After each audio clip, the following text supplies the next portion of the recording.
మరణం తర్వాత కూడా మీ కుటుంబ సభ్యులను మీరు చూడగలరని చెబితే నమ్ముతారా? గరుడ పురాణం ప్రకారం చనిపోయిన ఆత్మ వెంటనే యమలోకానికి వెళ్ళదు. అది 13 రోజుల పాటు తన ఇంట్లోనే తిరుగుతూ తన వాళ్ళను ఏడవడం చూస్తూ ఆకలి, దాహంతో బాధపడుతుందని చెబుతుంది. మరి ఆ ఆత్మ పిండం ఎలా చేరుతుంది? కాకి ఎందుకు ముట్టాలి ఆ పిండాన్ని? ఆ 13 రోజుల్లో ఆత్మ అసలు ఏం అనుభవిస్తుంది? ఈరోజు తెలుసుకోబోయే విషయాలు మీ ఆలోచనలే మారుస్తాయి. శ్రీ మహావిష్ణువు గరుడుడికి ఇలా వివరించాడు.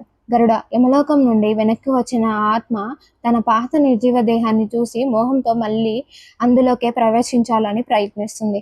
కానీ యమదూతలు కట్టిన పాసాల బంధం వల్ల అది సాధ్యం కాదు. ఇటు శరీరం లోపలికి వెళ్ళలేక, అటు బంధువులను వదిలి ఉండలేక ఆత్మ విలవిలలాడిపోతుంటుంది. బంధువులు శవాన్ని శ్మశానానికి తీసుకువెళ్తుంటే ఆత్మ కూడా ఆ శవం వెనక నడుస్తుంది. దారిలో బంధువులు చల్లే పేలాలను చూసి, నిన్ను సంపాదించిన ఆస్తి అంతా ఇక్కడ పడి ఉంది, కానీ నాతో ఏది రావడం లేదు అని మొదటిసారి జ్ఞానోదయం కలిగి ఏడుస్తుంది. శ్మశానంలో శరీరం అగ్నికి అప్పగించేటప్పుడు ఆ మంటల వేడికి చూసి ఆత్మ భయంతో వణికిపోతుంటుంది. శరీరం పూర్తిగా కాలి బూడిదయ్యే వరకు అక్కడే ఒక చెట్టు పైన లేదా రాయి పైన కూర్చొని చూస్తూ ఉంటుంది. శరీరం కాలిపోయిన తర్వాత ఆత్మ శాశ్వతమైన ఇల్లు ముగుస్తుంది. దానికి ఒక్కసారిగా విపరీతమైన ఆకలి, దాహం వేయడం ప్రారంభిస్తుంది. ఎందుకంటే దానికి స్థూల శరీరం లేదు, కేవలం వాయు రూపంలో ఉంటుంది. ఈ స్థితిలో దానికి సాధారణ అన్నం తినడం సాధ్యం కాదు. మరి దీనికి ఆహారం ఎలా లభిస్తుంది? హిందూ సాంప్రదాయంలో చనిపోయిన మొదటి రోజు నుండి 3వ రోజు వరకు శ్మశానంలో లేదా ఇంటి దగ్గర పాలు, నీరు మరియు చిన్న పిండాలు పెడితే ఆ పిండాల నుండి వచ్చే సూక్ష్మ శక్తిని, వసానము మాత్రమే ఆ ఆత్మ తినగలదు. ఒకవేళ బంధువులు ఆ మొదటి 3 రోజులు సరిగా దీపారాధన చేయకపోయినా, పాలు పోయకపోయినా ఆ ఆత్మ ఆకలితో రోధిస్తూ ఇంటి చుట్టూ ఉన్న చెట్లపై తిరుగుతూ ఉంటుంది. గరుడ పురాణంలో శ్రీకృష్ణుడు ఒక అద్భుతమైన రహస్యాన్ని చెప్పాడు. చనిపోయిన రోజు నుండి 10వ రోజు వరకు రోజుకొక పిండం చొప్పున మొత్తం 10 పిండాలు ప్రదానం చేయాలని. ఈ 10 పిండాలు ఆత్మకు ఒక కొత్త ఆకారాన్ని ఇస్తాయని. దీన్నే భోగ శరీరం లేదా యథాన శరీరం అంటారు.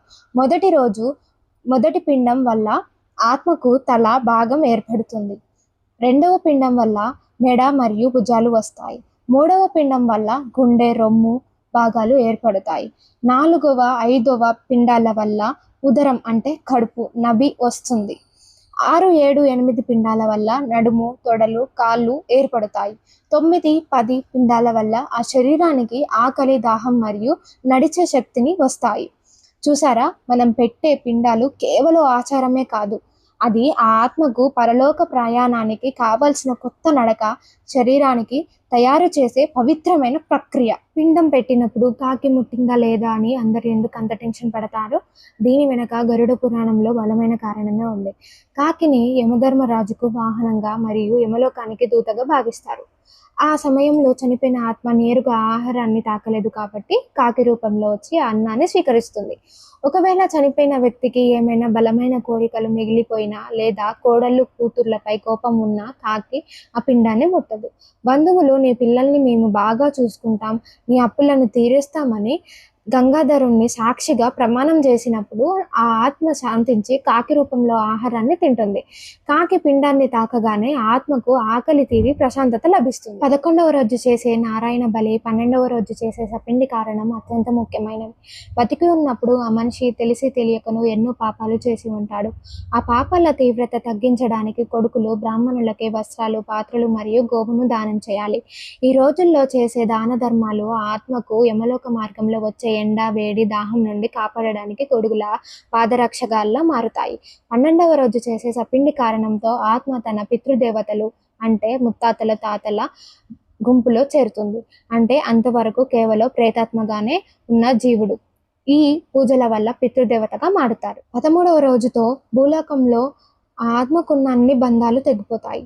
ఇంటి సభ్యులు పెట్టే చివరి భోజనాన్ని తిని ఆత్మ అందరిని దీవించి ఇల్లు వదిలి బయటకు వస్తుంది. అక్కడ సిద్ధంగా ఉన్న యమదూతలు మళ్ళీ ఆ ఆత్మను బంధించి యమలోకం వైపు తమ సుదీర్ఘ ప్రయాణాన్ని ప్రారంభిస్తారు. ఈ ప్రయాణం సాధారణమైనది కాదు. ఇది దాదాపు 86,000 యోజనాల దూరం ఉంటుంది. దారిలో భయంకరమైన అడవులు, వైతరిణి అనే రక్తపు నది వస్తుంది. మరి ఆ నదిని ఆత్మ ఎలా దాటుతుంది? దారి పొడవునా యమదూతలు ఆత్మను ఎలా హింసిస్తారు? ఈ గగ్గుర్లు పుట్టే కలిగించే నిజాలు మనం గరుడ పురాణం ఎపిసోడ్ 3లో తెలుసుకుందాం. ఈ వీడియో మీకు నచ్చితే లైక్ చేయండి అండ్ షేర్ చేయండి. కామెంట్లో ఓం నమో నారాయణాయ అని వ్రాయండి. అండ్ అమరధర్మ టేల్స్ ఛానల్ని ఇప్పుడే సబ్స్క్రైబ్ చేసుకోండి నెక్స్ట్ ఎపిసోడ్ మిస్ అవ్వకుండా ఉండడానికి. ధన్యవాదాలు.